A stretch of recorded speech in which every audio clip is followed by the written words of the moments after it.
Hey there guys, I'm Kresnik, and I'm going to talk to you today about Heavy, as I normally tend to do. Not necessarily to you, the person watching the video, but I do tend to talk about Heavy. So I'm going to talk about Lakeside, since that is the map of the week. I think it's Thursday right now, so most of you probably did 1 or 2 scrims by now, but I'm really just going to run over heavy positioning, general team, like, thoughts on things that people should be doing. We just got some shit set up real quick. Okay. Alright, so, first things first, your role on this map is really going to be not super aggressive. This map is such a sniper and, like, pick class and scout playground that you really aren't going to be able to be the guy, you know, like, on the point doing this unless you have a very noticeable advantage, or like their sniper's dead and you've obviously bullied them out. You know, you should be doing that, but you shouldn't be the one, you know, leading the charge, you know, in front of your team, because you're just going to get melted in comparison to other people. After the gunmetal updates, there's been some balance changes to weapons. So like with the new Tomislav, with new accuracy and mid-range, if your tracking can support it, I would say your role on the map is going to be a very, like, kind of mid-range spam focus. You know, you can put yourself here, they can't see as much as you, you're not really in many sniper sight lines, and you can kind of just put in a lot of pressure on the things on the point, keep shooting to keep your damage ramp up at max, and, you know, do a lot of things that way. If there's snipers, you know, not in this angle, you can even, like, harass things all the way over there from this spot right here. Options for you. But yeah, that's just going to be your role is going to be probably a very protective, mid-range spam, keeping things off your team kind of role. For the initial rollout, just like I recommend on basically every map except very specific 5 CPs, you're going to be running Fist of Steel. It's just better to have on the mid just to get yourself out. It's just the speed boost from the GRU isn't really worth the mini crits you take, and since your team was whipping you anyway, you're getting there at a small, like, the time difference is very minor, and you're not really needed in the first second or two of the mid anyway. So, you know, you get there early, and then what do? You know, maybe, I take an aggressive position, but then their demo spams you where the sniper gets in positions like, well, I'm leaving anyway. So the GRU really doesn't give you, it gives you the speed boost, but you're not really necessary at that point in the mid. You're necessary in the middle, transitional to clean up or leaving section of the mid, where you can tank damage for your team as they leave, or you need to be the one killing their team as they transition.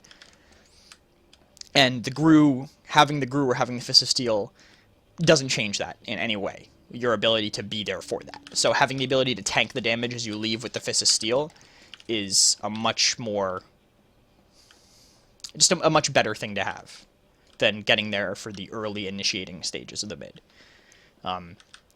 Once you are on the mid as the heavy, I mean, first things first, every cough mid you should throw your sandwich out. Basic shit, you know. There's a lot of heavies who really will talk about, like, just always having a sandwich down for your team, but I really recommend just waiting for someone on your team to need it, because if you just have a sandwich down all the time, you could just be giving their spy free health. Like, their spy might cloak through, grab it, and then, you know, you're down a sandwich, and let's say your teammate gets hit a little bit later. Wait, grab my sandwich, it's right there. Oh, wait, no, it's not, because my scout missing 1 health took it, or the spy took it, or so on. So I recommend just holding on to it until it's really needed. In Highlander, it's really hard for people to be able to chase in, like, that cycle. Let's say your med gets hit with a double donk and surfs away and lands, like, right here. It's really hard for Highlander, where teams will be positioned, for someone to be able to clean up on that quick enough where you won't get a sandwich out no matter what weapons you're using. For the mid-fight, though, I don't recommend playing in Bathhouse. Not just as you, but, like, as a combo. You should definitely put a flank, you know, your flank in here. You can't just ignore this area. The big health pack and the ability to wrap so quickly is not something that should be, you know, ignored or underestimated, but you really shouldn't be putting your combo in here. If the enemy team sees you in here and they play it correctly, you're pretty much just locked here. Being in the open area with the ability to, you know, pressure onto the point and, like, get cast time and lock out of the chokes is much stronger than having, you know, the quote-unquote safety of the pool house. You know, like, you think you're safe from jumpers or safe from certain things that might attack you, because you're locking them out of these chokes, because you know they have to come at you through those directions. But you know, let's say they take the point, and now you're doing it's the same exact thing. You have to pressure into those chokes to get back into them. So you basically put yourself in a place where it's like, well, shit, we have to get on the point. All right, let's rotate away. All right, let's walk into a big sniper sight line to get out. Let's, you know, peek another for a second to get back to the point. Oh wait, they have the point and they've locked us out. All right, I guess we'll leave. They get cap time. So playing around here really isn't as good as it seems for the mid and for transitional fights in this, you know, middle of the game. But, you know, for the mid as heavy, like I said, you're going to be kind of playing, I would recommend sitting around here, or if your demo has your scout with him, which he should, you know, for the mid especially, I would probably just play over here, keep eyes on everything going across, keep an eye on this ammo pack. If it disappears, you should be able to get a free spy kill off him trying to cross. And you can just kind of play out of the sight line right here and pressure anything with the Tomislav that tries to push into your team on the left side of the point. Call things that are aggressing on you to your demo. Maybe he can back up, put a stick on it, get a free pick, and then you guys can refight the point. Things like that. Just watching this side, or if your scout and soldier, or like your scout and engineer watching this side instead of being in pool, you can, you know, stay behind your demo and just with the Tomislav lightning gun anything that comes at him.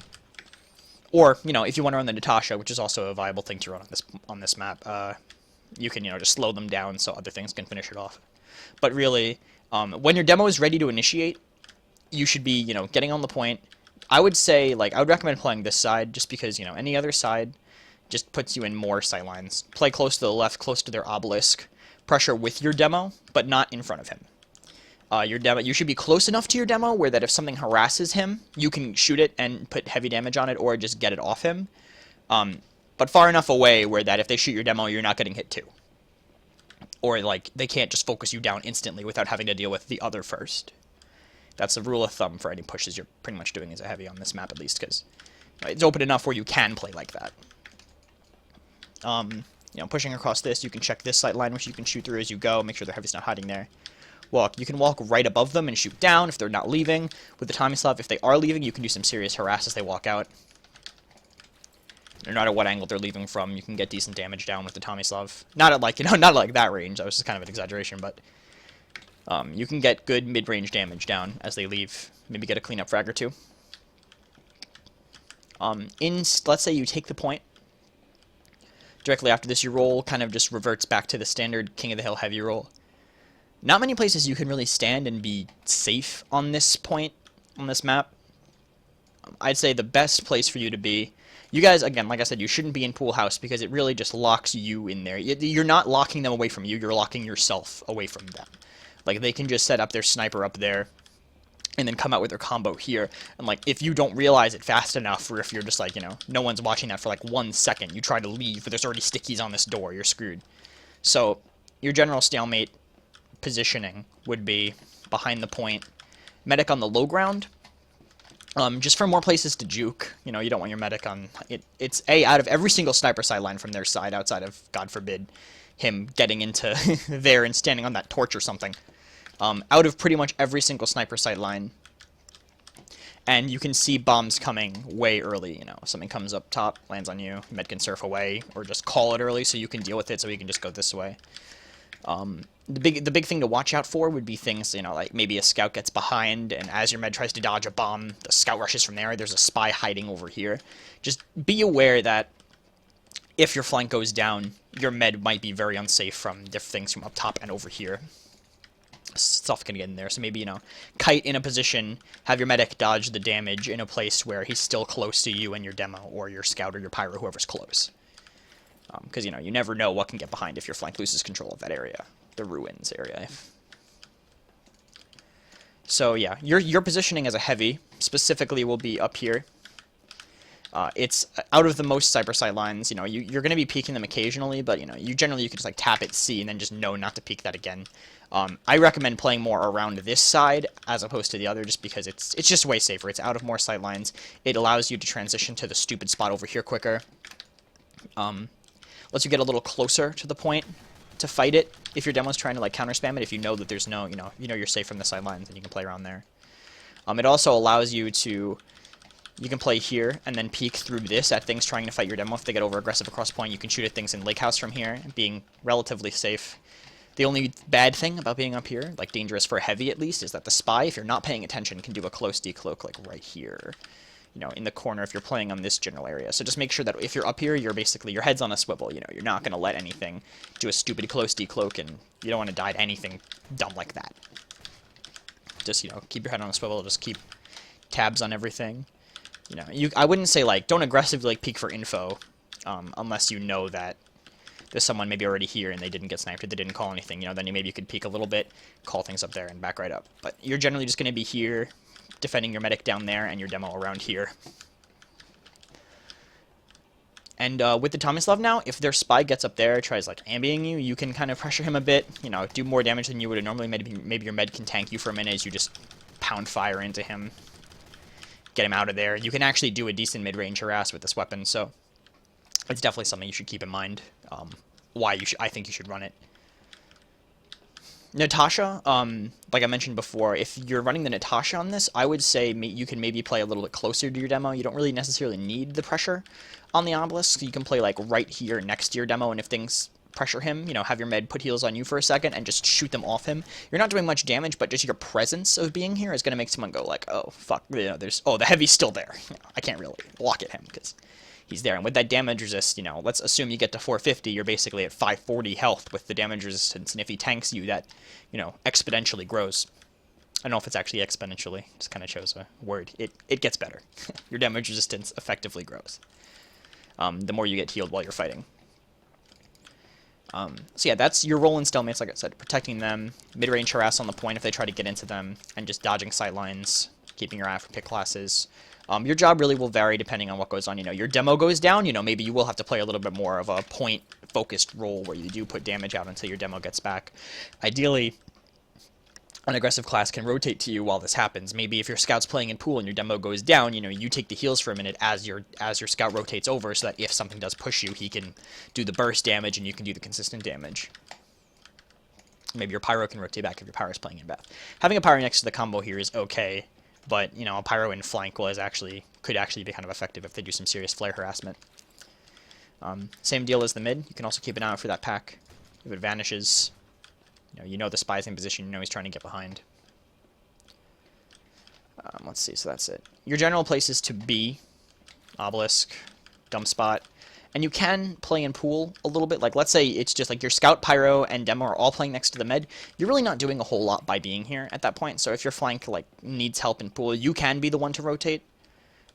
There are some pretty dumb places you can go in here. You know, like you can sit on this thing up here and shoot over it at them. I think you can even shoot through this to other things in pool.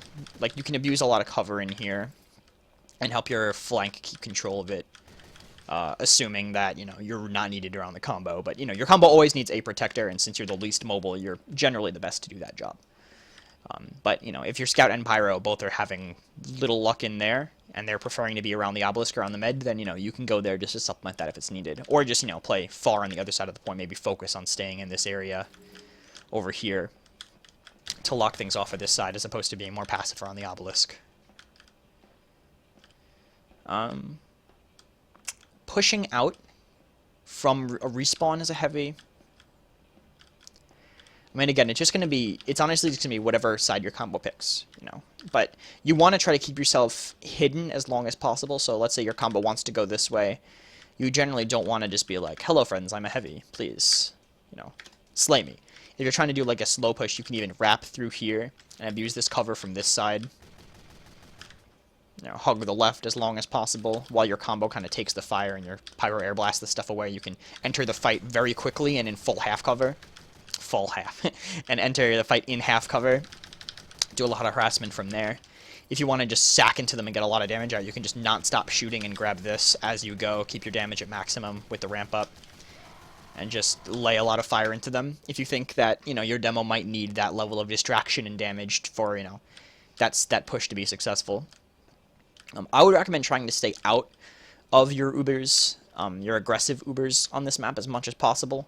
Just because it's such a wide map that you're really not doing much if you take it. Like, let's say you're all here. It's your demo, your scout, your pyro, and you.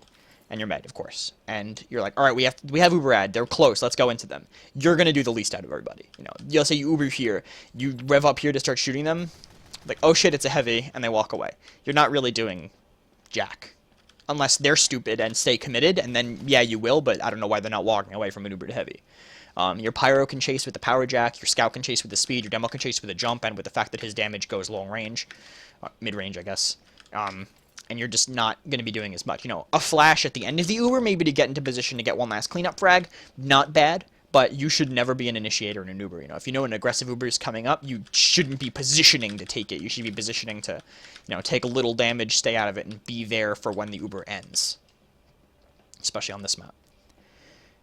And your job really, it's pretty boring, pretty stable on this map. You know, like I said, everything that you normally do as a heavy, but you can apply a little bit more mid-range pressure because of the Tomislav, or you can do a little bit more protecting because of the new Natasha. I really, weapon choice-wise, outside of Tomislav and Natasha, you know, there's still the stock, there's still the Brass Beast. For this map, because of just the ranges that your fights are going to be happening at, I wouldn't recommend the stock. You're going to get a lot more mileage out of the Natasha because of how wide the map is. Stock is still totally viable on maps like Viaduct or a map like Gully Wash maybe, where a lot of your fights are going to be close quarters, around corners, or Steel. Stock is still really good on, but all these wide open maps we've been playing lately, Glassworks, Asheville has a lot of open area fights. Tomislav is just the king at the moment. So, you know, you can do a lot of more mid-range harassment as opposed to the stock. Plus, if you're smart and you play, if you try to take heavy duels at mid-ranges, you're going to beat a stock minigun heavy if that's what he's running. He's just, your bullets are going to hit and his are going to miss. There's really nothing about that else to say about that. So you can just play that level of harassment and, you know, basically just standard heavy job. Those places, like I said, try to keep your combo out of pool as much as possible. You can transition in there if you want to do like a wrap play through that door, or, you know, to grab health and come back out, but I wouldn't hold in here, because if they're smart, they'll know how to break it. They'll lock you out. And yeah, that's really it. Nothing else really to say. It's heavy, never really much to say. Thanks for watching, and I will try to put out more video content like this if it is, you know, taking a while. Thanks for watching. Kill it now.